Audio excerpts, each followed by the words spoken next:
Mana shu 10 yoshli qiz Umida oilasini boqyapti. Oyizlarga ko'p yordam berib turasizmi? Qiyin emasmi? Yo'q.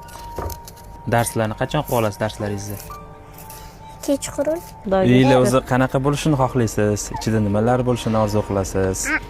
Shu hamma narsasi bo'lishini, bekam ko'z bo'lishini, farzandlarim shu uyda qiynalmasdan yashashlarini, qancha sharoitlari bo'lsa, ana o'sha sharoitlarda katta bo'lishlarini xohlayman.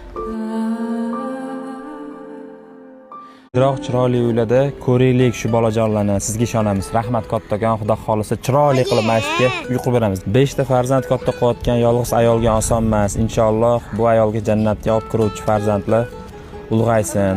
Aytganingiz kelsa, albatta bu 5 ta farzand juda chiroyli uylarda yashashadi. Birgalikda harakat qilamiz. Boshlang, fundamentini boshqatdan quyish kerak. To'ppa-to'g'ri aytyapsiz. Xudo xolisa fundamentlarni yengilab juda ham chiroyli uy qurib beramiz. Sizlarga eng zo'r uy qurib beramiz, xo'pmi? Ana xursand bo'lishini qaranglar. Bolalar beg'uborda. Ana. Eng zo'r uy sizlarniki bo'ladi, xo'pmi?